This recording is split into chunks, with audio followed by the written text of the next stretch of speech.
कुठल्या चॅनलचं आहे तुमचं? मोहनावती चालू झालं. हा? चालू झालं.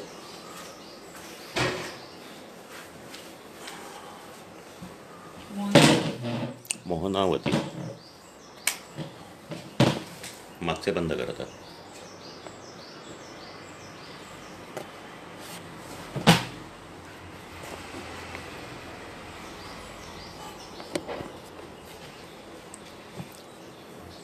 नमस्कार.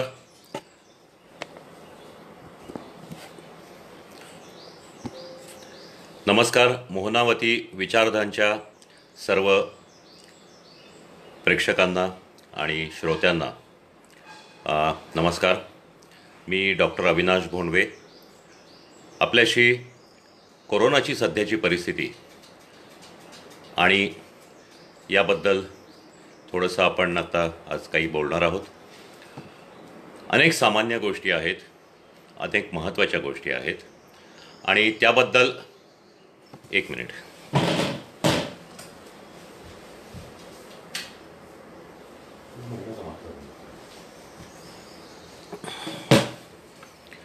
आज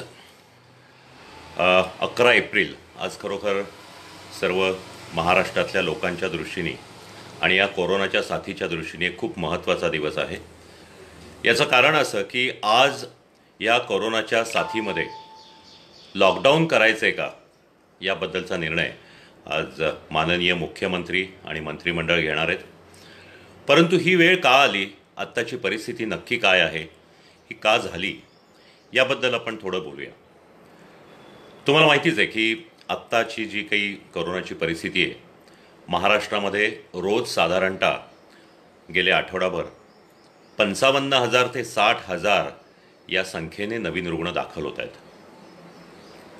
आज महाराष्ट्रामध्ये जे रुग्ण दाखल होत आहेत, ज्यांना काही वैद्यकीय उपचारांची गरज आहे, त्यासाठी हॉस्पिटल्समध्ये बेड्स शिल्लक नाहीत. जिथं बेड्स आहेत, ऑक्सिजन बेड्स नाही आहेत. अनेकांना व्हेंटिलेटरची किंवा ICUची गरज आहे, ते तर गेल्या कित्येक दिवस 2-3 आठवड्यापासूनच शिल्लक नाही आहेत. आज लोकांना खूप मोठ्या प्रमाणात आपल्या जीवाला धोका निर्माण झाला आहे अशी जाणीव होती आहे. ही जी आत्ताची परिस्थिती आहे, ही का उद्भवली? साधारणतः फेब्रुवारीच्या सुरुवातीला महाराष्ट्रामध्ये 2,000पर्यंत रुग्ण दाखल होत होते आणि ह्या 2,000चे रुग्ण हे आता 55,000 ते 60,000पर्यंत गेलेत. आणि हे जे वेगाने रुग्ण वाढत गेले, याला आपण दुसरी लाट म्हणलं. आता ही दुसरी लाट म्हणजे त्याच्या आधी पहिली लाटही होती. तुम्हाला सगळ्यांना माहिती आहे की 9 मार्च 2020ला महाराष्ट्रातला पहिला रुग्ण, कोरोना पॉझिटिव्ह रुग्ण हा पुण्यामध्ये निघाला आणि त्यानंतर ठिकठिकाणी मुंबईमध्ये, नागपूरमध्ये अनेक ठिकाणी रुग्णांची संख्या वाढू लागली. मार्चमध्ये सुरू झालेली ही रुग्णांची वाढ हळूहळू मोठ्या प्रमाणात वाढत गेली. त्यामुळं 25 मार्चला भारत सरकारने, माननीय पंतप्रधान नरेंद्र मोदीजींनी संपूर्ण भारतात लॉकडाऊन जाहीर केला. त्यामुळं काहीशी परिस्थिती नियंत्रणात राहिली आणि 23 सप्टेंबरला महाराष्ट्रामध्ये 18,000च्या आसपास रुग्ण दाखल झाले होते. त्या दरम्यान जास्तीत जास्त रुग्णसंख्या ही 23,000पर्यंत गेली. म्हणजे मार्चमध्ये सुरू झालेली ही रुग्णांची वाढ 23 सप्टेंबर 2020पर्यंत 6 महिन्यात हळूहळू वाढत गेली.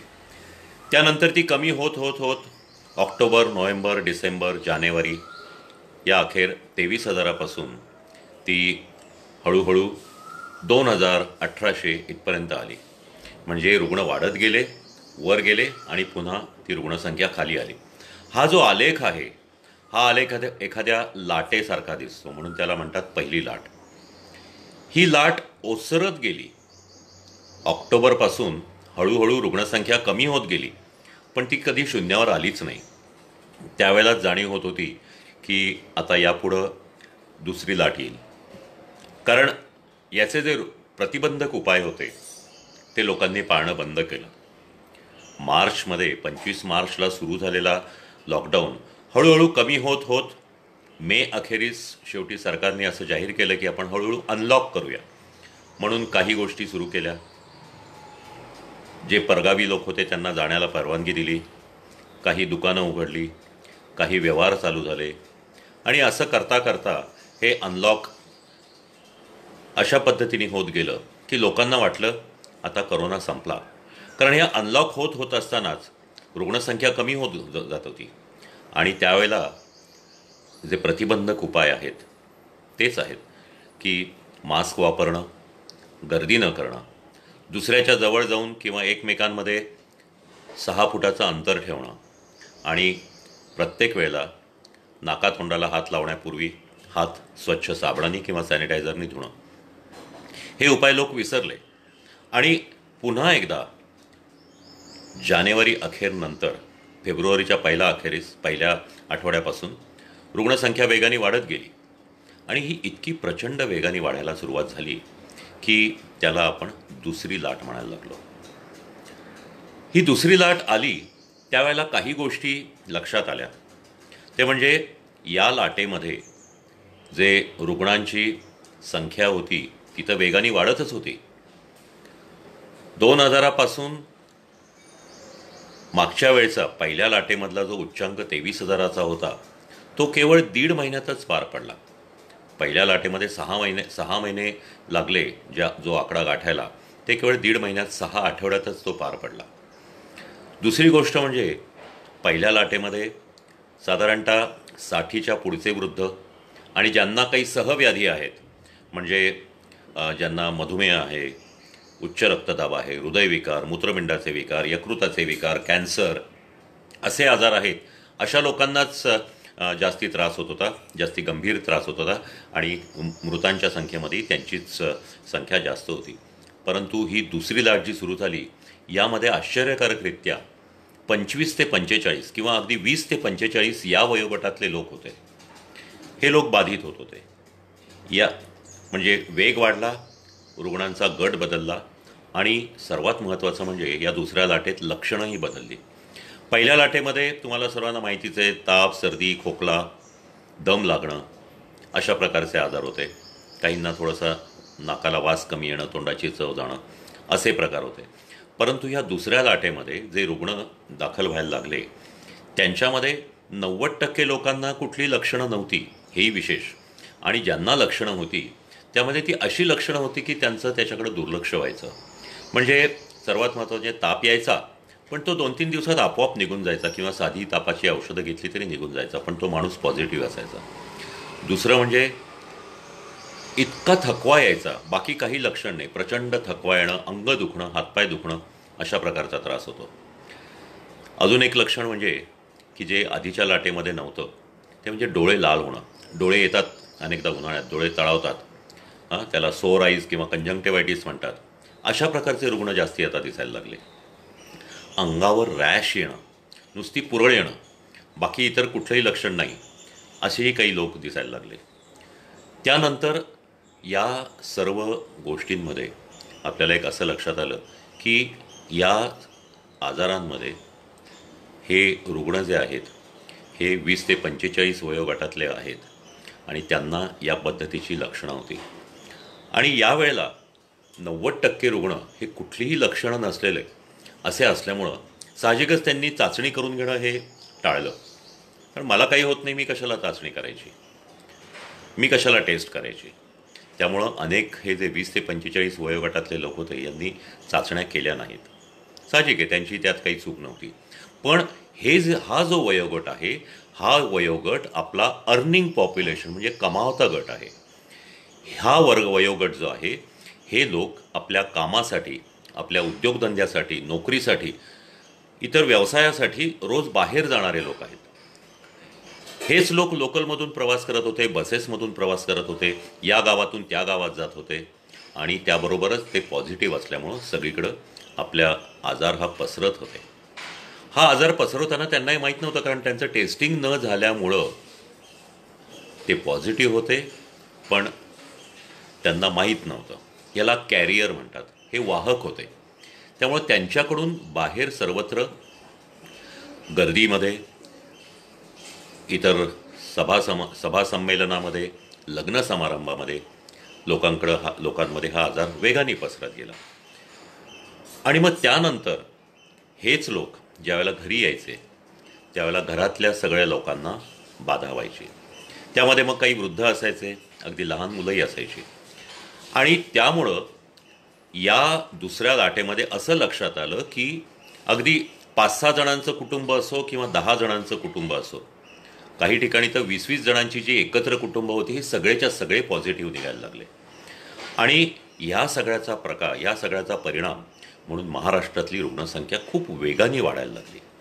आता ही रुग्णांची वाढ वेगाने झाली, रुग्णांचा वर्ग बदलला, लक्षणं बदलली, हे सगळं एका विशिष्ट दिशेने आपल्याला काही गोष्टी सांगत होतं. त्याचा अर्थ वेगळा लागत होता.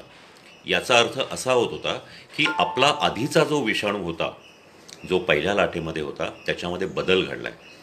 त्याच्यामुळं फेब्रुवारीच्या सुरुवातीपासूनच आम्ही काही डॉक्टरांनी किंवा इतरही काही शास्त्रज्ञांनी असं सांगितलं की हा विषाणू जो आहे याच्यामध्ये बदल घडला आहे, याच्या अंतर्गत रचनेमध्ये बदल घडला आहे. कुठलाही विषाणू जो असतो, ज्याला तो वेगाने सगळीकडे वाढत असतो, त्यावेळेला त्याची अंतर्गत रचना बदलते. म्हणजे या विषाणूची रचना जी असते त्याच्यामध्ये RNA, DNA असे प्रकार असतात. आता हा कोरोनाचा विषाणू हा RNA व्हायरस आहे.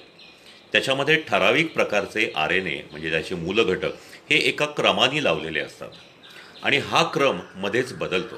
म्हणजे समजा 2 नंबरचा एखादा RNA आहे, तो बदलला, त्याच्या जागी दुसरा आला. 8 नंबरचा आहे, त्याच्या जागी बदलला, दुसरा आला. म्हणजे तुम्हाला माहिती आहे की क्रिकेटचा खेळ असतो, त्याच्यामध्ये 1 नंबरपासून 11 नंबरपर्यंत नंबर दिलेले असतात. मध्येच कॅप्टन काय करतो की एखाद्याला 8 नंबरवर खेळण्याला 3 नंबरवर पाठवतो. हा जो बदल होतो, अशाच प्रकारचा बदल या विषाणूमध्ये झाला आणि त्यांचे सिक्वेन्स बदलले की त्याला म्हणतात म्युटेशन किंवा व्हेरिएशन. हे असे व्हेरियंट महाराष्ट्रात असावे असं सगळ्यांना जाणीव व्हायला लागली. त्या दृष्टीने प्रयत्नही केले गेले, सांगितलं गेलं, परंतु सरकारने याच्याकडे दुर्लक्ष केलं. त्यांना हे कल्पना नव्हती की या पद्धतीने आपल्या महाराष्ट्रात असं वाढले असतील विषाणू किंवा या पद्धतीने उत्परिवर्तित झालेले म्युटेशन झालेले विषाणू असतील. याच सुमारास थोडं आधी नोव्हेंबर-डिसेंबरमध्ये इंग्लंडमध्ये, ब्रिटनमध्ये, साऊथ आफ्रिकेत आणि ब्राझीलमध्ये अशाच प्रकारचे म्युटेशन झालेले विषाणू खूप मोठ्या स्वरूपात लक्षात आले. ब्रिटनमध्ये एका विशिष्ट भागामध्ये आपल्या महाराष्ट्रात जसं फेब्रुवारीपासून रुग्णसंख्या वाढली, तशी ब्रिटनमध्ये नोव्हेंबर-डिसेंबरमध्ये ज्यावेळेला वाढली त्यावेळेला त्यांनी ताबडतोब तिथल्या त्या रुग्णांचे जे पॉझिटिव्ह रुग्ण होते त्यांची सॅम्पल्स घेतली आणि ती तपासली. त्यांचा जो क्रम होता RNAचा तो तपासला. या RNAचा क्रम तपासण्याच्या पद्धतीला जिनोम सिक्वेन्सिंग म्हणतात. जिनोम म्हणजे ते RNA. तर त्यांचं जे सिक्वेन्सिंग म्हणजे त्यांचा क्रम बघून घेतला आणि आधीपेक्षा बदलला आहे हे असं लक्षात आलं त्यांच्या. आणि त्यामुळे त्यांनी कडक लॉकडाऊन केला ब्रिटनमध्ये, अनेक युरोपीय देशांमध्ये. आणि त्यानंतर भारतामध्ये सुद्धा हे विषाणू आले. भारतामध्ये सुद्धा ह्या विषाणूंचा शोध घेतला गेला. अमरावतीमध्ये हे बदललेले विषाणू ब्रिटनमधून आलेले सापडले, ब्राझीलमधले काही सापडले, साऊथ आफ्रिकेमधले, महाराष्ट्रात काही सापडले. परंतु तरीही आत्ता या फेब्रुवारीपासूनच्या गेल्या 2 महिन्याच्या पिरियडमध्ये भारतामध्ये फक्त महाराष्ट्रामध्ये रुग्णसंख्या वाढत होती आणि केरळमध्ये थोडीफार वाढत होती. हे असं का? याचा अर्थ हे सगळं एका दिशेलाच पॉईंट होत होतं, ते म्हणजे महाराष्ट्रातच तयार झालेला एक नवा विषाणू आहे असं त्याच्यातून दिसत होतं. अखेर फेब्रुवारीपासून हा अनुभव आपण घेत होतो. थोडा उशीर झाला, पण 25 मार्चला केंद्र सरकारने हे सांगितलं की हा महाराष्ट्रामध्ये 2 नवे म्युटंट आहेत, 2 नवे विषाणू ज्यांच्यामध्ये बदल झालेला आहे, उत्परिवर्तित असे 2 विषाणू आलेले आहेत. आणि त्यामध्ये केवळ एकाच ठिकाणी नव्हे तर 2 ठिकाणी त्यांचं म्युटेशन झालेलं आहे. आणि त्यामुळं हा विषाणू अतिशय वेगाने वाढतो आहे. हा विषाणू ठराविक वर्गाला बाधित करतो आहे. त्याचप्रमाणे त्याची लक्षणंही बदलली आहेत. हे ज्यावेळेला लक्षात आलं त्यावेळेला त्याच्यासाठी प्रतिबंधक उपाय काय होता? केंद्र सरकारने, राज्य सरकारने असं ठरवलं की हे हा जो विषाणू आहे याच्यामध्ये एक रुग्ण जर सापडला तर त्याच्यामागं 20 जणांचं कॉन्टॅक्ट ट्रेसिंग करायला पाहिजे. ज्यावेळेला केंद्र सरकारचे आपले जे आरोग्य सचिव आहेत केंद्रीय, राजेश भूषणजी, त्यांनी सांगितलं एका रुग्णामागं 30 जणांचं कॉन्टॅक्ट ट्रेसिंग करा. परंतु दुर्दैवाने आपल्या सरकारकडं, प्रत्येक नगरपालिकेकडं, महानगरपालिकेकडं किंवा जिल्हा परिषदेकडं या पद्धतीचे कॉन्टॅक्ट ट्रेसिंग करणारे लोक नाही आहेत. त्याच्यामुळं आज जर आपण पाहिलं तर रुग्णसंख्या 50-55 हजारांनी वाढते, परंतु साधारणतः 4 ते 5 एका रुग्णामागं टेस्टिंग होतं. याचाच अर्थ अजूनही 15 जणं, म्हणजे 20 जणं जर पॉझिटिव्ह निघत असतील तर फक्त 5च जणं आपण शोधून काढतोय. बाकीचे 15 जणं हे निदान न झालेले पॉझिटिव्ह आहेत आणि ते सगळीकडे पसरवत आहेत. एका बाजूनी ही घटना घडतीये, दुसऱ्या बाजूनी गर्दी वाढतीये. आणि हे रोखायचं कसं? कॉन्टॅक्ट ट्रेसिंग करणं आपल्या शक्तीच्या पलीकडची गोष्ट आहे, कारण त्यासाठी तेवढी कर्मचारी वर्ग किंवा तेवढी यंत्रणा नाही. एका बाजूनी लसीकरण चालू आहे, परंतु लसीकरणामध्ये तेवढा वेग नाही, त्याहीबद्दल आपण बोलू. आणि त्याच वेळेला हे रुग्ण वाढत आहेत. आज परिस्थिती आपण जे म्हणलं की अतिशय गंभीर परिस्थिती झाली आहे की आज लोकांना हॉस्पिटलमध्ये बेड मिळत नाही आहेत. साधा नुसतं एखाद्याला त्याच्यामध्ये असं असतं की तुम्हाला बाकी काही लक्षणं नाहीत, तुम्ही पॉझिटिव्ह आलात तर तुम्हाला घरच्यांपासून वेगळं काढायचं असतं.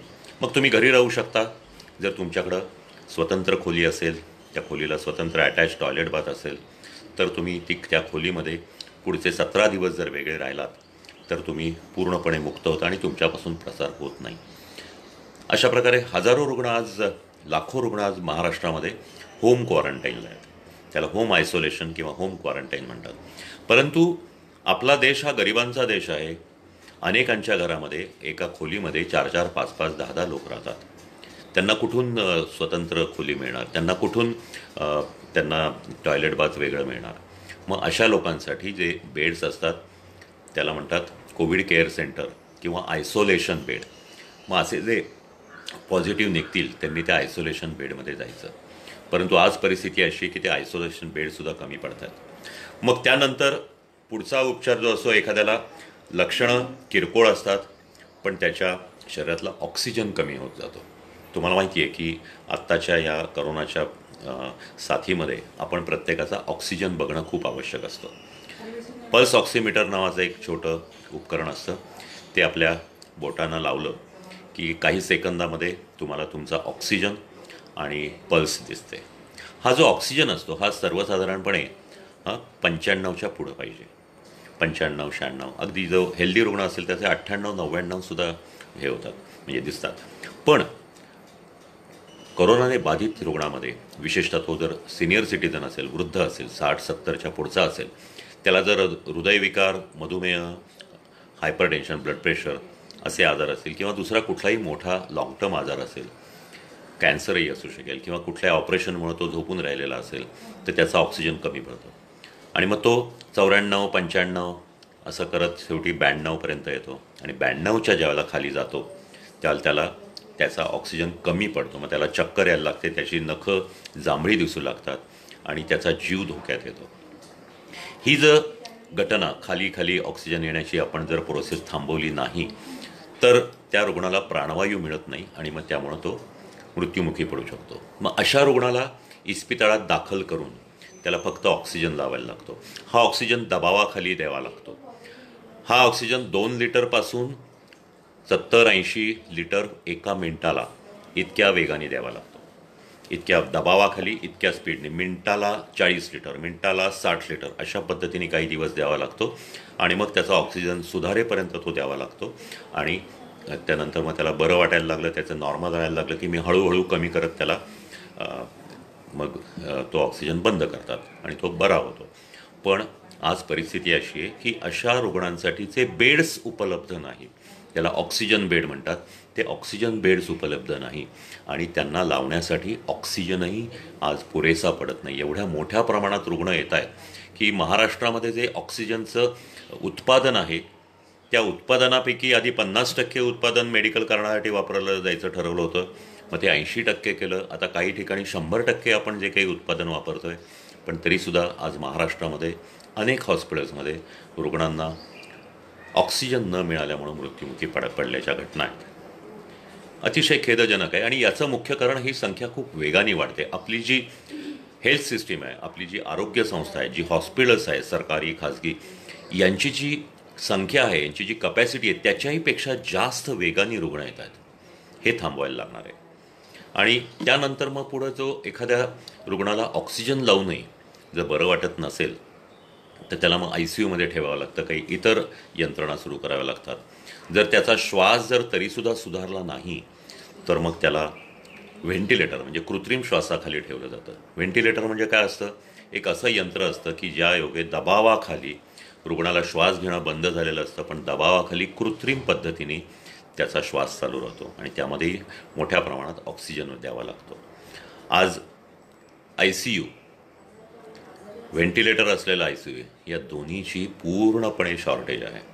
आज कित्येक शहरामध्ये, पुण्यामध्ये, मुंबईमध्ये, नवी मुंबई, औरंगाबाद, नाशिक, नागपूर अशा अनेक शहरामध्ये, इवन नांदेडमध्ये हे असे व्हेंटिलेटर असलेले बेड्स शिल्लक नाही आहेत. आणि त्यामुळं आज परिस्थिती अशी आली आहे की हे जे आपलं वाढता प्रसार आहे, ही जी साथ आहे, याच्यामध्ये लोकांच्या जीवाशी खेळ येतो आहे. आणि हा खेळ आपल्याला रोखलाच पाहिजे. ही वाढ आपल्याला रोखलीच पाहिजे. एका माणसापासून दुसऱ्या माणसाकडे हा जो संसर्ग होतो आहे, ह्या संसर्गाची साखळी जी आहे, ही साखळी आपल्याला तोडलीच पाहिजे. आणि आत्ता त्यासाठी कुठलाही दुसरा उपाय नाही. तुम्हाला माहिती आहे की आपण आजारी पडलो, समजा आपल्याला एखादा न्यूमोनिया झाला साधा, किंवा तुम्हाला मलेरिया झाला, टायफॉईड झाला, किंवा इतर काही आजार झाले, तर आपण काही औषधं घेतो. ते आजार त्या विषाणूमुळं किंवा जीवाणूमुळं झालेले असतात, ते नष्ट होतात त्या औषधांनी आणि तो माणूस बरा होतो. पण आज कोरोनासाठी कुठलाही असा चांगलं औषध नाही की ज्याने कोरोनाचं विषाणू नष्ट होईल. आणि त्यामुळं आज परिस्थिती अशी आहे की ही विषाणू नष्ट करणारं औषध नाही. लस आहे, पण लस घेतल्यानंतर त्याच्यामुळं प्रतिकारशक्ती यायला किमान 2 महिने लागतात. आणि लस घेतल्यानंतरही 2 महिन्यांनी 80% लोक वाचू शकतात. 20% लोकांना कोरोना होऊ शकतो लस घेतल्यानंतरही. आणि आपण पाहतोय की अनेकांना या पद्धतीने लस घेऊनही लगेच कोरोना होतो आहे. त्याबद्दलही बोलू आपण. तर लस नाही, औषध नाही, त्याच्यामुळं केवळ प्रतिबंधक उपाय आपल्या हातात आहेत. प्रतिबंधक उपायामध्ये 2 लोकांना अंतर ठेवणं हे समजावून सांगितलं गेलं. गेले 2-3 महिने याचे प्रयत्न चालू आहेत, परंतु लोकांकडून म्हणावा तसा रिस्पॉन्स नाही. आणि त्यामुळं लॉकडाऊनची जी काही आता पाळी आलेली आहे ती कदाचित आज संध्याकाळी महाराष्ट्रात, आधी असं बोललं चाललं होतं की किमान 3 आठवड्याच्या लॉकडाऊन होईल. ही दुर्दैवाची गोष्ट आहे, हे खरं आहे.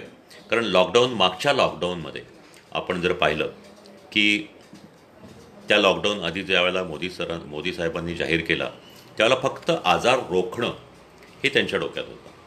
तुम्हाला त्यांचं भाषण आठवत असेल तर त्यांनी असे शब्द वापरले होते की 3 आठवड्याचा लॉकडाऊन करू, नाही तर आपण 21 दिवसाचा लॉकडाऊन जर केला नाही तर आपण 21 वर्ष मागं जाऊ.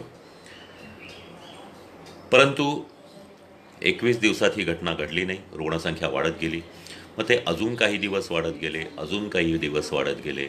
असं करता करता मे अखेरपर्यंत लॉकडाऊन आपल्याला करावा लागला. खूप मोठा लॉकडाऊन करायला लागला. त्यानंतरही लॉकडाऊन चालू होता, पण काही गोष्टी त्याच्यामध्ये आपण शिथिल करत गेलो. परिस्थिती अशी आहे की आत्तासुद्धा तीच परिस्थिती आहे आणि आत्ताची जी साथ ही याहीपेक्षा जास्ती मोठी आहे. त्याच्यामुळं हा लॉकडाऊन आता करावा लागणार आहे. परंतु मागच्या लॉकडाऊनमध्ये तो अचानक जाहीर केल्यामुळं अनेक गोष्टी घडल्या. या लॉकडाऊनला केवळ वैद्यकीय भाग नव्हता, तो वैद्यकीय कारणासाठी लावला गेला, पण त्याला अनेक आर्थिक, औद्योगिक गोष्टी होत्या, सामाजिक, कौटुंबिक अशाही गोष्टी होत्या, भावनिक होत्या, वैयक्तिक होत्या. या मागच्या लॉकडाऊनला अनेक कारखाने बंद पडले, अनेक ऑफिसेस बंद पडली, व्यवसाय बंद पडले, अनेकांच्या नोकऱ्या गेल्या, कित्येकांना खाण्यापिण्याची कमतरता होती, उपासमार झाली. तुम्हाला आठवत असेल तर अनेकांना जे यावेळेला बाहेरगावचे लोक आपल्या गावी गेले किंवा बाहेर राज्यातले लोक गावी गेले परराज्यातले, त्यावेळेला त्यांना जायला गाड्या नव्हत्या, पायी गेले लोक. काही डोक्यावर एखाद्या लहान मुलांना खांद्यावर घेऊन गेले, सायकलवर गेले. महाराष्ट्रातून बिहारमध्ये, उत्तर प्रदेशमध्ये ही परिस्थिती घडली आणि त्यांना खाण्यापिण्याचा प्रश्न होता म्हणून आपल्यापैकी कित्येकांनी अशा पद्धतीचं खाण्यापिण्याचंही त्यांना सोय उपलब्ध करून दिली.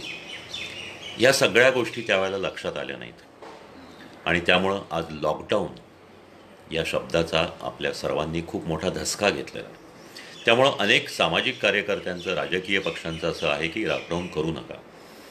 एका बाजूनी परिस्थिती अशी आहे, आज करोनाची परिस्थिती आणि आपण याचा विचार केला तर एका बाजूनी वैद्यकीय कारणासाठी लोकांचे प्राण वाचवण्यासाठी आपल्याला लॉकडाऊन करावाच लागणार आहे. पण दुसऱ्या बाजूनी लोकांना त्यांचं खाण्यापिण्याचं, त्यांचं व्यवसायधंद्याचं, पोट भरण्याचं साधन आपण दूर केलं तर त्याही दृष्टीने ते उपासमार होणार आहे. इकडे आड तिकडे विहीर असं म्हणायची अशी परिस्थिती आहे. प्रश्न असा आहे की करोनाने मरणार लोक का उपासमारीने मरणार असंही बोललं जातं. या सगळ्याचा जर विचार केला तर दोन्हीचा काहीतरी मध्यम मार्ग काढायला हवा. म्हणजे सुधारित लॉकडाऊन करायला पाहिजे. लोकांच्या मनामध्ये लॉकडाऊन या शब्दाचा धसका आहे. त्याच्यामुळे सुधारित लॉकडाऊन करताना लोकांच्या बाहेर पडण्याच्या स्थितीवर आपल्याला बंधनं घातली पाहिजेत, विनाकारण बाहेर पडण्याच्या स्थितीवर. पण त्याचबरोबर ज्या आवश्यक गोष्टी आहेत, जे व्यवसायधंदे आहेत, तेही कसे चालू राहतील याही पद्धतीने आपल्याला विचार केला पाहिजे. अगदी व्यवसायधंदे पूर्ण पद्धतीने चालू झाले नाही तरी निम्मे अधिक किंवा 50% त्यांचं उत्पन्न चालू राहिलं म्हणजे लोकांची उपासमार होणार नाही. तोटा होईल, आर्थिक नुकसान होईल, पण उपासमार होणार नाही. पूर्णपणे सगळं गाडं शून्यावर येणार नाही. म्हणजे असं लक्षात घ्या की आज आपल्याला परिस्थिती अशी आहे की लोक बाहेर का पडतात. सगळीकडे सांगितलं होतं की लोक गर्दी करतात, अमुक करतात. ठीक आहे, सभा संमेलनं, लग्न समारंभ, तिथं लोक गर्दी करतात, त्याच्यावर पूर्ण बंदी घाला, अतिशय योग्य आहे. त्याबद्दल कुणाचाही विरोध नाही. पण राजकीय पक्षांनी आणि काही सामाजिक कार्यकर्त्यांनी लक्षात ठेवलं पाहिजे की करोनाच्या काळामध्ये अशा प्रकारची आंदोलनं ही आपण टाळली पाहिजेत. कितीही निकड असली तरी इतर पद्धतीने आपण या गोष्टी केल्या पाहिजेत. दुसरी गोष्ट अशी आहे की त्याच्यावर बंदी घातली पण लोक बाहेर पडतात ते गंमत म्हणून बाहेर पडत नाही. लोक आपलं पोट भरण्यासाठी, आपल्या उपजीविकेसाठी बाहेर पडतात. कामाधंद्याला जायला, त्यांच्या व्यवसायाला जायला बाहेर पडतात. त्यासाठी ते इकडं तिकडं जात असतात. तर आता त्यामध्ये एक गोष्ट महत्त्वाची आहे की आपण पाहतो की आपल्याकडं सगळीकडं ऑफिस अवर्स जे आहेत ते सकाळी 10 ते 5 आहे. आम्ही आता डॉक्टर्सची जी हॉस्पिटल्स असतात तुम्ही जर पाहिलं तर ती 3 शिफ्टमध्ये चालू राहतात. हे सकाळी 8 ते 2, दुपारी 2 ते 8 आणि रात्री 8 ते 8. आपल्याला असं नाही करता येणार का की ही जी ऑफिसेस आहेत ही अशी 5 तास किंवा 6 तास अशी दिवसभरामध्ये सकाळी 6-7 पासून 12पर्यंत एक, 12 ते 6 दुसरं, अशा पद्धतीने आपल्याला चालू ठेवता येतील का. म्हणजे हे जे ऑफिसेसच्या वेळा आहेत ह्या बदलल्या तर ऑफिस अवरमध्ये होणारी गर्दी कमी होईल. माननीय मुख्यमंत्र्यांनी आणि महाराष्ट्र सरकारने हे सांगितलं आहे की निम्म्या लोकांना एका दिवसाआड बोलवा. म्हणजे आठवड्यातले 3 दिवस काही लोक येतील, 3 दिवस दुसरे लोक येतील. म्हणजे त्यामुळेही त्यांची अटेंडन्स कमी होईल, येणाऱ्यांची संख्या कमी होईल. जी हे व्यवसाय धंद्याचं हे झालं. ज्या ठिकाणी ज्यांना वर्क फ्रॉम होम शक्य आहे त्यांना वर्क फ्रॉम होम करू द्या. पण बऱ्याच इंडस्ट्रीजमध्ये, बऱ्याच धंद्यांमध्ये हे वर्क फ्रॉम होऊ शकत नाही. वर्क फ्रॉम होम हे फक्त IT किंवा कम्प्युटर रिलेटेड गोष्टींशी होऊ शकतं. पण काही धंदे असे आहेत की जे मेकॅनिकल गोष्टी आहेत किंवा ऑटोमोबाईलचे कारखाने आहेत किंवा कुठलेही अगदी औषधाचे कारखाने असतील, सर्व प्रकारच्या कारखान्यांमध्ये प्रत्यक्ष उत्पादन बनवावं लागतं. तर ते 50% ह्यानी बनवतील किंवा 2 भागामध्ये करतील. त्यामुळं कारखान्यांच्या वेळा किंवा ऑफिसेसच्या वेळा याच्यामध्ये योग्य पद्धतीचं नियोजन केलं पाहिजे. याला मायक्रो प्लॅनिंग किंवा सूक्ष्म नियोजन म्हणतात. दुसरी गोष्ट अशी, लोक बाहेर का पडतात तर आपल्या पोटासाठी ज्या आवश्यक गोष्टी आहेत त्यासाठी, म्हणजे भाजीपाल्याची खरेदी आणि किराणा मालाची खरेदी. ही गोष्ट मात्र अगदी सोपी आहे. आज भारतामध्ये सगळ्यांकडं, जवळजवळ सगळ्यांकडं मोबाईल्स आहेत. ठीक आहे, स्मार्टफोन असतील असं नाही, पण साधे मोबाईल्स आहेत. प्रत्येक भागामध्ये जी किराणा मालाची दुकानं आहेत त्यांनी जर एकत्र येऊन किंवा सरकारतर्फे किंवा तिथल्या प्रशासनातर्फे हे करून किंवा ह्या 4 घरांना हे दुकान किराणा माल पुरवेल, ह्या 4 घरांना किंवा या सोसायटीला हे पुरवेल, अशा पद्धतीने सर्वांना जर एरिया वाटून दिला, म्हणजे त्या लोकांनाही माहिती पाहिजे की आपण कुणाकडून हे घ्यायचं आहे, त्या दुकानदारालाही माहिती पाहिजे आपण कुणाला आपण किराणा पुरवायचा आहे. तशीच गोष्ट भाजीपाल्याची करता येईल की या ठराविकाला ही व्यक्ती हा भाजीपाला दुकानदार किंवा हा भाजी आणून देईल किंवा फळं आणून देईल. या पद्धतीने त्या व्यक्तीचा नंबर घेऊन, त्या दुकानाचा नंबर घेऊन आपण आपली ऑर्डर नोंदवायची मोबाईलवरून, आणि त्यांचा माणूस येऊन आपल्याकडं त्या दरवाजामध्ये म्हणा किंवा गेटमध्ये आणून देईल. ते कुणीतरी जाऊन कलेक्ट करायचं आणि त्याप्रमाणे त्याचं वाटप करायचं. एखादा ह्याचा वॉचमन असेल किंवा तिथला कुणी एखादा आपल्याच त्या 4 घरातला एखादा स्वयंसेवक असेल, तो त्या घरी नेऊन देईल. म्हणजे लोकांना बाहेर पडण्याची जी गरज आहे ती पूर्ण होईल, ते उपाशीही राहणार नाहीत. हे एक महत्त्वाची गोष्ट आहे. आणि या पद्धतीचं नियोजन मागच्या लॉकडाऊनमध्ये अनेक ठिकाणी केलं गेलं, पण ते लोकांनी स्वयंस्फूर्तीने केलं. हे जर लॉकडाऊनच्या अंतर्गत सरकारने या पद्धतीचं सूक्ष्म नियोजन केलं तर खरोखरच लोकांना रस्त्यावर घेण्याची गरज भासणार नाही. तुम्हाला माहिती आहे, मागच्या वेळेला भाजीपाला मार्केटमध्ये गर्दी व्हायची, अनेक ठिकाणी किराणा मालाच्या दुकानात गर्दी व्हायची. कारण असं व्हायचं, आत्ताही तोच प्रकार चालू आहे की जिथं काही लॉकडाऊन 7-7 दिवसाचं आहे, तिथं सकाळी 7 ते 12 तुम्हाला भाजीपाला खरेदीला वेळ दिला आहे. 7 ते 12 भाजीपाला खरेदीला किंवा किराणाला खरेदीला वेळ दिला की त्यावेळेला गर्दी होणारच. कारण लोक तिथे जाऊन 8 दिवसाचं 15 दिवसाचं हे खरेदी करणार, परत बाहेर पडायला नको म्हणून, आणि मग ती गर्दी होणार. तर तेही हे नाही. त्याच्यामुळे जे म्हणतात ना की if mountain does not go to Mohammed will go to mountain, त्याप्रमाणे दुकानदार आता आपल्याकडे येऊन आपल्याला ज्या काही गोष्टी आवश्यक आहेत त्या देतील. औषधांची व्यवस्था अशीच करता येईल. डॉक्टरांच्या बाबतीत सुद्धा आम्ही कित्येकदा असं मागच्या वेळेला केलं होतं की ऑनलाईन कन्सल्टेशन, प्रत्येक वेळेला जिथं पेशंटला तपासायचं आहे अशा ठिकाणी फक्त त्या पेशंटला बोलवलं जाईल दवाखान्यात. नाही तर कित्येक गोष्टी अशा असतात, जसं आपण आत्ता हे व्हिडिओ कॉलिंग करतो आहे किंवा फेसबुकवर बोलतो आहे, अशा प्रकारे व्हिडिओ कॉलिंग करूनसुद्धा डॉक्टर पेशंटला तपासू शकतात आणि औषधं देऊ शकतात. शस्त्रक्रिया किंवा हे करायचं असेल, फार आवश्यक असेल तरच फक्त त्या व्यक्तीला हे करता येईल. हे या जीवनावश्यक गोष्टींचं झालं. प्रश्न आता लॉकडाऊनमध्ये एवढाच येतो की ज्यांची हातावर पोटं आहेत त्यांचं काय. तर अशा लोकांनासुद्धा आलटून पलटून परवानगी द्यावी. म्हणजे एक साधी गोष्ट आहे की प्लंबर आहे, इलेक्ट्रिशियन आहे, अगदी आपला चप्पल दुरुस्ती करणारा मोची आहे, किंवा एखादा कुठला तरी छोटा धंदा करणारा रस्त्यावरचा आहे, अशा लोकांनाही या पद्धतीने त्यांचे नंबर द्यावेत. तेही तुमच्या घरी येऊन सोय करू शकतील. तुम्हाला साहजिक आहे, आता बाहेर पडायचं नाही म्हणलं, मोचीचं नाही, पण इस्त्री करण्याचा भाग आहे, कपड्यांची इस्त्री करणं, हे असे जे छोटे मोठे धंदे आहेत त्यांनाही कशा प्रकारे त्यांचे धंदेही चालू राहतील, लोकांचीही गरज भागेल, या गोष्टीचा विचार केला पाहिजे. काही राजकीय पक्षांनी गोष्ट सांगितलेली आहे की ज्यांची पोटं भरणार नाहीत, ज्यांचं हातावर पोट आहे, अशासाठी काही आर्थिक पॅकेज द्यावं. आता हा प्रश्न खरा राजकीय आहे. मी एक डॉक्टर आहे, मी याबद्दल काही बोलू शकत नाही, कारण ह्याच्यामध्ये शेवटी पैशांची उपलब्धता, हे द्यावं की नाही द्यावं ह्या गोष्टी ह्या ठरवायच्यात. पण समाजातल्या मागच्या वेळेला तुम्हाला आठवत असेल तर अनेक NGOजनी, अनेक सामाजिक संस्थांनी पुढं येऊन या पद्धतीचे जे लोकांची उपासमार होती ती त्यांच्यासाठी अन्नदान, त्यांच्यासाठी जेवणाची व्यवस्था असं केलं होतं. ते आत्ताही करता येईल.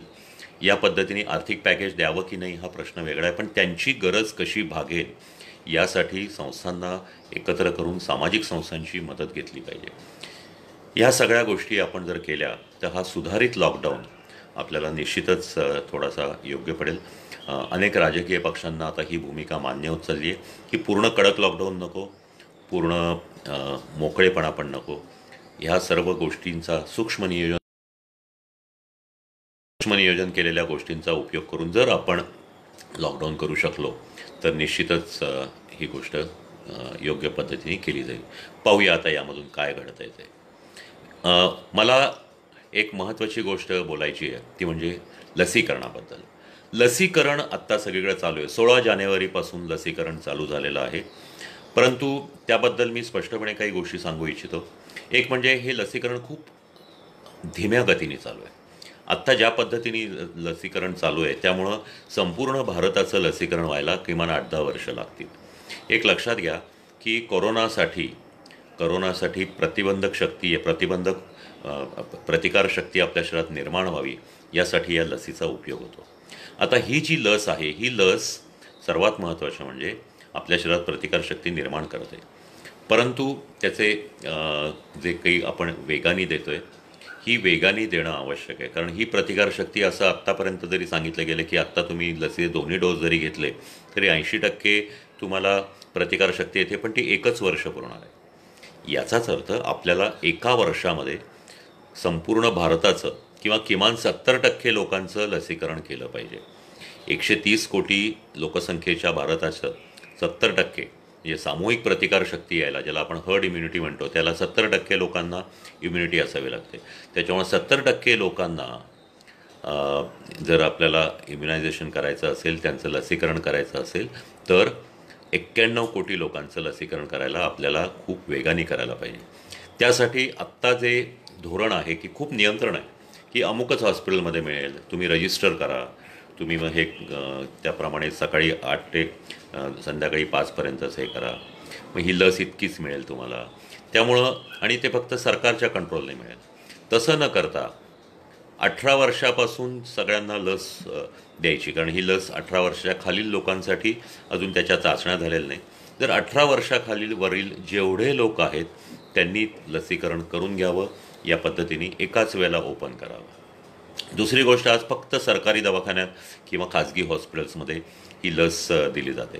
सुरुवातीला एक जरा शंका होती की या लसीचं पूर्ण ट्रायल्स झाल्या नव्हत्या, त्याच्यामुळं शंका होती की त्याचे काही साईड इफेक्ट आले, काही गंभीर साईड इफेक्ट आले तर मग प्रॉब्लेम होईल, म्हणून काही हॉस्पिटलला द्यायला गेलं. पण आज भारतामध्ये 9 कोटी लोकांचं लसीकरण झालं आहे आणि अगदी हाताच्या बोटावर मोजण्या इतक्या किंवा अगदी थोड्या लोकांना काही रिॲक्शन्स आल्यात आणि त्याही खूप किरकोळ आहेत.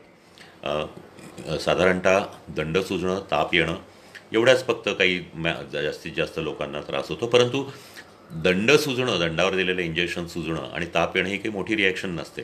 तुम्हाला माहिती आहे की आपण लहान मुलांना पोलिओचं ट्रिपलचे डोस देतो, त्या ट्रिपलचं इंजेक्शन दिल्यानंतरसुद्धा त्या मुलाचा पाय सुजतो, त्याचा पाय दुखतो, मुलं असं पाय हलवत नाहीत, अशी परिस्थिती असते.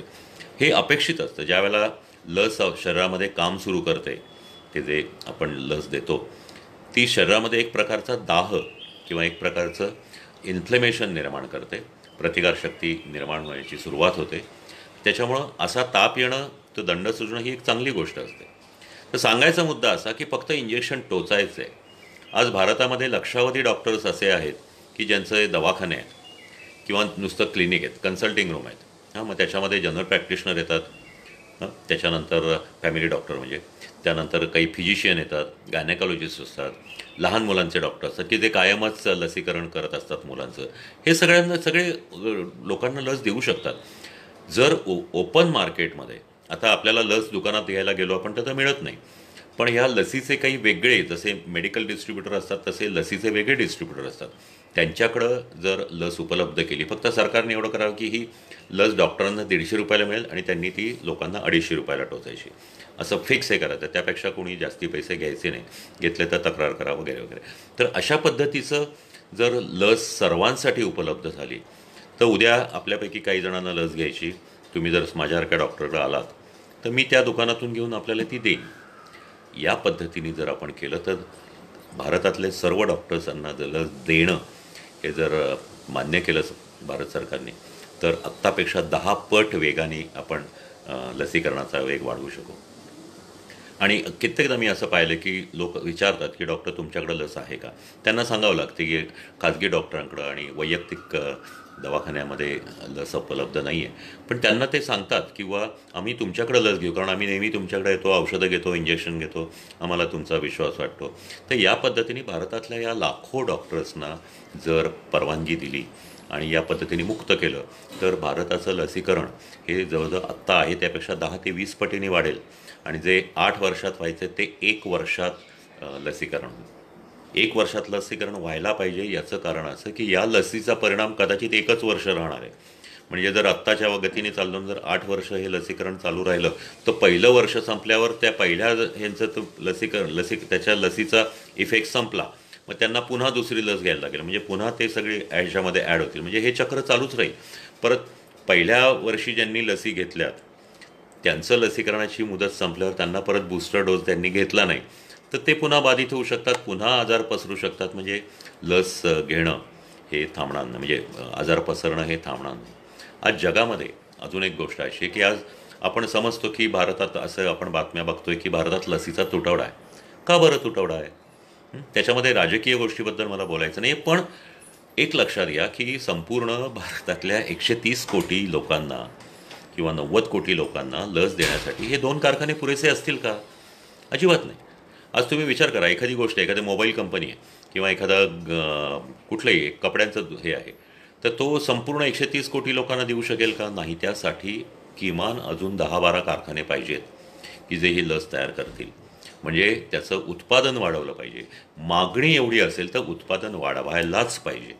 जर 70-90 कोटी लोकांना लस द्यायची असेल तर किमान 10 कारखाने भारताच्या वेगवेगळ्या विभागात पाहिजे. महाराष्ट्रात 2 कारखाने पाहिजेत अजून. आणि त्या पद्धतीने झालं तर लसीचं उत्पादन वाढलं तर आपण हे 1 वर्षात देऊ शकू. दुसरी गोष्ट अशी की आत्ता आपण फक्त 2च लसींवर काम करतो आहे. फक्त कोवॅक्सिन आणि कोविशिल्ड ही 2 लसी दिल्या जातात. पण जगाच्या बाजारामध्ये आज अनेक लसी उपलब्ध आहेत. त्यांनी आपल्याकडे अर्ज केलेत, त्यांनाही परवानगी द्या. आत्ता आजच एक बातमी अशी आली की जॉन्सन अँड जॉन्सन जी जगतविख्यात कंपनी आहे अमेरिकन, तर त्यांनी एक लस तयार केली. ती लस, त्या लसीचं वैशिष्ट्य असं आहे की तिला एकच डोस आहे. म्हणजे आत्ताच्या आपल्या ज्या कोवॅक्सिन कोविशिल्डला 2 डोस घ्यावे लागतात. पहिला डोस घेतला की काही दिवसांनी दुसरा डोस. पण ही एकदाच लस घेतली की तिचं काम संपतंय. तर ही लस येण्यासाठी आपल्या इथं ही जगात अनेक ठिकाणी दिली गेली आहे. आता महाराष्ट्रात, भारतात त्याचे चाचण्या सुरू होणार आहे. म्हणजे अजून 2 महिने पुढे जाईल. तर असं न करता जगातला जो काही डेटा आहे त्या सगळ्याचा विचार करून जर आपण या पद्धतीने लस सगळीकडे उपलब्ध केली, या बाहेरच्या देशातल्या सुद्धा लसी, एक रशियाची लस आहे स्पुटनिक म्हणून, तिचं जर प्रोडक्शन तर भारतात चालू होणार आहे. BE म्हणून एक आहे, तिथं त्याचं उत्पादन चालू आहे, पण ती सगळी रशियाला पाठवली जाणार आहे. मग का नाही ती लससुद्धा आपल्यासाठी परवानगी घ्या? अशा प्रकारे उत्पादन आणि स्टॉक जर आपण वाढवला तर भारताचं लसीकरण खूप सहज आणि सोप्या पद्धतीने होईल. मला असं वाटतं की आत्ताची जी परिस्थिती आहे, आजचा जो दिवस आहे हा अत्यंत महत्त्वाचा दिवस आहे. कारण आज ही लॉकडाऊन कुठल्या पद्धतीने करायचं हे ठरलं जाणार आहे. हे जे मी विचार सांगितले हे एक डॉक्टर म्हणून आपल्या सर्वसामान्यांना कुठलाही त्रास होऊ नये म्हणून सांगितलेले आहेत. जाता जाता अजून काही गोष्टी सांगेन की प्रतिबंधक उपायांमध्ये आपण सांगतो SMS, म्हणजे सोशल डिस्टन्सिंग, मास्क आणि सॅनिटायझेशन. पण त्याहीपेक्षा 2 गोष्टी जास्ती महत्त्वाच्या आहेत, त्या मला तुम्हाला सांगू इच्छितो. ते म्हणजे तुम्हाला कुठलाही त्रास असेल आत्ताच्या दिवसात, सर्दी, खोकला, उलट्या जुलाब, मग अशी एक सांगितलं की आत्ताच्या नवीन रुग्णांमध्ये उलट्या जुलाबांचे पण रुग्ण वाढलेले आहेत की त्यांना बाकी काही नसतं, उलट्या जुलाब असतात आणि तपासणी केली की कोरोना निघतो.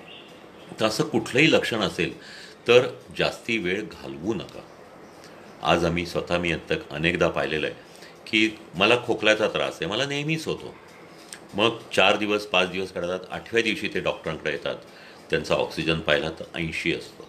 परिस्थिती अशी असते, कुठेही जागा नाही, कुठेही ॲडमिट करायला जागा नाही. आणि दुसरं असं असतं की कोरोनाची टेस्ट केल्याशिवाय त्यांना ॲडमिट करता येत नाही. कोरोनाची टेस्ट केल्यावर अजून 2 दिवस त्याच्यामध्ये रिपोर्ट यायला जातात, 2 कमीत कमी, काही काही वेळेला 5 दिवससुद्धा लागतात. तर हे कोरोनाची टेस्ट करायची, मग त्यांना ॲडमिट करायचं. तोपर्यंत या 2 दिवसात त्याचं काय करायचं? त्याला ऑक्सिजन लावायला लागतो, तर त्याला तशी ॲडमिशनला परवानगी नाही. मग कुठेतरी ज्या सस्पेक्टसाठीच्या जागा असतात तिथं ॲडमिट करायचं, त्यांची टेस्ट घ्यायची, रिपोर्ट येईपर्यंत तिथं ठेवायचं. जर पॉझिटिव्ह आला तर त्यांना कोविडला पाठवायचं, निगेटिव्ह आला तर त्यांना नॉन कोविडला पाठवायचं. पण हे करण्यासाठी सुद्धा आज सस्पेक्टसाठी सुद्धा जागा नाहीत. ह्या सगळ्या गोष्टी आपण पाहिल्या तर एक लक्षात घ्या की तुम्हाला कुठलाही त्रास असो, तुम्हाला तो नेहमी किरकोळ वाटणारा त्रास असो, नेहमी तुम्हाला होत असेल आणि तुम्ही बरे होत असाल काही औषध घेऊन किंवा न घेऊन, त्या नादी लागू नका. प्रत्येक वेळेला तुम्ही डॉक्टरांचा सल्ला घ्या. आणि ज्या वेळेला डॉक्टर तुम्हाला करोनाची टेस्ट सांगतील त्यावेळेला इतर काही विचार करू नका, करोनाची टेस्ट करून घ्या. कारण कुठलाही त्रास नसताना किंवा किरकोळ त्रास असताना तुम्हाला करोना होऊ शकतो किंवा असू शकतो, आणि झाल्यानंतर तुम्हाला वेगळं करावं लागतं. हे तुमचा जीव वाचवण्यासाठी सुद्धा असतं आणि तुमच्यापासून इतरांना प्रसार होऊ नये म्हणून असतं. जर तुम्ही वेळेत डॉक्टरांना दाखवलं नाही, तुमचा आजार वाढत जाईल, तुमच्या जीवाला धोका होईल. पण त्यामधल्या 4-5 दिवसामध्ये तुम्ही तुमच्या घरच्या लोकांना, मित्रांना, आजूबाजूच्या लोकांना बाधित करत जाता आणि ही साथ वाढवत जाता. म्हणून तुम्ही लगेच टेस्ट करून घ्या. दुसरी एक गोष्ट, जे प्रतिबंधक उपायामध्ये विसरू नये ते म्हणजे आज मगाशीच मी सांगितलं की कुठलेही लक्षण नसणारे अनेक बाधित आहेत. जर त्यांचं कॉन्टॅक्ट ट्रेसिंग केल्यावरच ते लक्षात येतात, पण कॉन्टॅक्ट ट्रेसिंग आपल्याकडे कमी आहे. त्याच्यामध्ये सरकारची तर भूमिका आहेच की त्यांच्याकडे कर्मचारी कमी आहेत, पण आपले लोकसुद्धा अनेकदा ह्याला जात नाहीत, अनेकदा स्वतःहून टेस्ट करायला जात नाहीत. त्याच्यामुळे लक्षात ठेवा, तुमच्या माहितीचं, तुमच्या संपर्कातलं, ज्यांना गेल्या 5 दिवसात तुम्ही 5 मिनिटापेक्षा जास्ती वेळ भेटला आहेत, असं जर कोणी पॉझिटिव्ह निघाल्याचं हे झालं तर तुमची तपासणी करून घ्या, तुम्ही कोरोना टेस्ट करून घ्या, तुम्हाला पॉझिटिव्ह आहेत का ते बघा. या गोष्टी आपण सर्वांनी केल्या पाहिजेत. लसीकरणाबद्दल मी एवढंच सांगेन की आज आपल्या हातामध्ये तेवढंच शस्त्र आहे. काही ठिकाणी लोक स्वतःहून हे घेत नाहीत, स्वतःहून काही लसीकरण करून घेत नाहीत. पण ग्रामीण भाग असो, शहरी भाग असो, ज्येष्ठ नागरिक असो, कुठलाही आजार असो, अनेकदा लोक विचारतात की मला डायबिटीस आहे, मला अमुक आहे, माझं ऑपरेशन झालं, तर मी लस घ्यावी की घेऊ नये. लक्षात ठेवा, 18 वर्षावरील प्रत्येक माणसाने लस ही घ्यायचीच आहे. लस ही घ्यायचीच आहे, कारण तेवढा एकच उपाय आपल्यामध्ये आहे. लस जर घेतली तर किमान 2 महिन्यांनी प्रतिकारशक्ती निर्माण होऊन ही लाट, ही करोनाची लाट जरी आपण बंद करू शकलो नाही, पूर्ण खाली आणू शकलो नाही, तरी ती रोखू शकतो. आज जे दिवसाला 50-60 हजार रुग्ण आहेत, त्याच्यापासून पुन्हा एकदा 1000 रुग्णांपर्यंत आपण खाली आणू शकतो. त्यामुळे शिवानंद स्वामींनी इथं प्रश्न विचारला, ग्रामीण भागातील ज्येष्ठ नागरिक लसीकरण करत नाहीत. तर माझी सर्व ज्येष्ठ नागरिकांना, सर्व नागरिकांना एक कळकळीची विनंती आहे की आपण लसीकरण करून घ्या. कारण आपल्याला कोरोना झाला तर तो जास्ती धोका आहे, जीवाला धोका आहे. तुम्हाला झालं तर तुमच्या घरच्यांना, तुमच्या प्रियजनांना सुद्धा धोका आहे, म्हणून तुम्ही करून घ्या. रामकृष्ण बाडणे यांनी विचारलं की नाकातली टेस्ट महत्त्वाची की घशातली. एक लक्षात घ्या, नाकातली टेस्ट ज्याला म्हणतात त्याला म्हणतात अँटीजेन टेस्ट, आणि ती फास्ट असते, रॅपिड टेस्ट असते. ती केल्यानंतर तासाभरात तुम्हाला पॉझिटिव्ह निगेटिव्ह कळतं. आणि दुसरी जी असते नाकातली घशातली दोन्ही मिळून केली जाते, त्याला म्हणतात RT-PCR. RT-PCR ही नाकातली घशातली टेस्ट हीच सर्वात जास्ती ग्राह्य मानली जाते, परंतु तिचा रिपोर्ट यायला 2 दिवस लागतात. त्याच्यामुळे ही जी अँटीजेन टेस्ट आहे, नाकातली टेस्ट आहे, ती जर केली तर त्याच्यामध्ये फक्त प्रश्न असा आहे, ती जर पॉझिटिव्ह आली तर तुम्ही नक्की पॉझिटिव्ह आहात. पण ती जी निगेटिव्ह आली तर सांगू शकत नाही. निगेटिव्ह जर आली, नाकातली टेस्ट किंवा अँटीजेन टेस्ट जर निगेटिव्ह आली तर तुम्हाला लगेच RT-PCR म्हणजे नाकातली घशातली अशी दोन्ही टेस्ट करावी लागतात. मध्यंतरीच्या काळामध्ये असं ठरलं होतं की फक्त RT-PCR किंवा नाकातल्या घशातल्या मिळून जी टेस्ट असते तीच करायची, परंतु आता संख्या एवढी वाढली आहे त्याच्यामुळे रिपोर्ट्स यायला उशीर होत आहेत. म्हणून अँटीजेन टेस्ट करून घ्या. जर ती तशीच पॉझिटिव्ह आली तर पुढची टेस्ट करायची गरज नाही. अनेक गोष्टी आहेत, आपण बोलू शकतो, परंतु या विषयावर बोलू तेवढंच कमी आहे. मी पुन्हा आपल्या सर्वांना विनंती करेन की करोनाची आत्ताची सध्याची जी परिस्थिती आहे अत्यंत भीषण आहे. जे इथे ओशाळाला मृत्यू या नाटकामध्ये वसंतराव कानेटकरांनी असं लिहिलं आहे की राजा झोपू नकोस, जागा राहा, रात्र वैऱ्याची आहे. त्याप्रमाणे सर्व नागरिकांना एकच विनंती की प्रतिबंधक उपायाबद्दल निद्रिस्त राहू नका. लोक हो, रात्रच नव्हे तर रात्र आणि दिवस हे सगळेच या कोरोना वैऱ्याचे आहेत. याच्यापासून आपण जपून राहा, प्रतिबंधक उपाय पाळा. तुम्ही आजारी पडलात तर लगेच तपासून घ्या. जर तुमच्या आजूबाजूला कोणी पॉझिटिव्ह निघालं, तुम्ही त्यांच्या संपर्कात आहात तर तुमची टेस्ट करून घ्या. लसीकरण 18 वर्षावरील सगळ्यांनी ज्या ज्या वेळेला आपल्याला निमंत्रण येईल किंवा आपला गट सुरू होईल त्या वेळेला तुम्ही लस घ्या. कुणीही गोष्ट टाळू नका आणि करोनापासून आपल्याला मुक्त व्हायचं आहे. हे जे प्रतिबंधक उपाय आहेत हे फक्त काही दिवस पाळायचे नाही आहेत. आता तुम्हाला सर्वांना कल्पनाच असेल की येथे काही वर्ष हा करोना असाच राहणार आहे. त्याच्यामुळं जोपर्यंत जगातला शेवटचा कोरोनाचा पेशंट नष्ट होत नाही, जोपर्यंत जगातला शेवटचा कोरोनाचा विषाणू नष्ट होत नाही, तोपर्यंत आपल्याला हे पाळावंच लागेल. हे सर्व प्रतिबंधक उपाय आपल्याला पाळावेच लागतील. विवेकानंद स्वामींनी विचारले, लहान मुलांची लक्षणे कशी ओळखावी. एक लक्षात घ्या की लहान मुलांची लक्षणं सर्दी खोकला तापच आहेत. पण आपण जर पाहिलं तर फक्त लहान मुलं नुसती आजारी पडलेत आधीच असं होत नाही. आज लहान मुलं कुठेही बाहेर जात नाहीत, शाळा बंद आहेत. ते कित्येक ठिकाणी तर त्यांच्या वाड्यातल्या किंवा सोसायटीतल्या मुलांशी तेवढं फक्त खेळतात. अनेक मुलांना आईवडील बाहेरही जाऊ देत नाही. त्यामुळे मुलांना करोना पहिला होत नाही, पहिल्यांदी मोठ्या लोकांना होतो आणि मग त्यांच्यापासून घरातल्या लोकांना होतो. एक लक्षात घ्या की तुमच्या घरात जर कोणी पॉझिटिव्ह असेल ना तर तुम्ही मुलांची पण सगळ्यांची करून घ्या, किती लहान मुलं असत. त्याच्यामुळं मुलांची लक्षणं ही सर्दी खोकला ताप अशीच आहेत, परंतु त्यांच्यामध्येही लक्षणं नसलेली अनेक मुलं आहेत. त्याच्यामुळे घरातल्या सगळ्यांचं हे झाल्यावर मुलांचीही करून घ्या, तिथंच ते सापडतात. पहिला डोस घेतल्यावर पॉझिटिव्ह आल्यावर दुसरा डोस केव्हा घ्यावा? चांगला प्रश्न आहे. पहिला आता कोविशिल्ड असो किंवा कोवॅक्सिन असो, तुम्ही ज्यावेळेला लस घेता आणि त्यानंतर तुम्हाला पहिला डोस घेतला तरी तुम्हाला काही लगेच प्रतिकारशक्ती येत नाही. 50% प्रतिकारशक्ती 15 दिवस ते 1 महिना या काळात येते.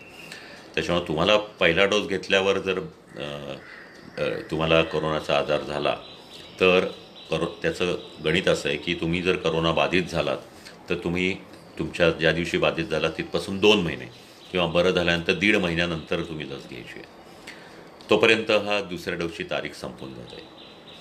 एक आता गणित असं आहे की कुठल्याही डोसचं जर असं एवढं अंतर वाढलं तर कदाचित तुम्हाला हे दोन्ही डोस पुन्हा घ्यावे लागतील. म्हणजे 2 महिन्यानंतर तुम्हाला, आज तुम्ही घेतलात समजा 1 मार्चला तुम्ही घेतलात आणि तुम्ही आजारी पडलात तर तुम्हाला 1 मेपर्यंत घ्यायचं नाही आहे, परंतु तुमची तारीख मात्र 1 मेच्या आतच तुम्ही घ्यायला पाहिजे होती. त्यामुळं अशा वेळेला तुम्हाला मे महिन्यानंतर पुन्हा दुसरा डोस घ्यायला लागेल. पण ते फक्त दुसरा डोस घेतला तर त्यांनी पूर्ण प्रतिकारशक्ती येणार नाही, म्हणून तुम्हाला कदाचित पुन्हा पहिला डोस आणि दुसरा डोस पुन्हा घ्यावा लागेल. आपण सर्वांनी, मी माननीय डॉक्टर स्वामी यांचे आभार मानतो. आज ह्या मोहनावती विचारधन संस्थेसाठी, ह्या फेसबुक पेजसाठी आपण मला बोलवलं आणि एक खूप चांगला अनुभव मला मिळाला त्याबद्दल आणि हे बोललो मी. तुम्हाला काही प्रश्न असतील तर तुम्ही जरूर लिहून पाठवा या फेसबुक पेजवर. त्याची उत्तरं मी योग्य ती उत्तरं आवश्यक असल्यास निश्चित देईन. धन्यवाद.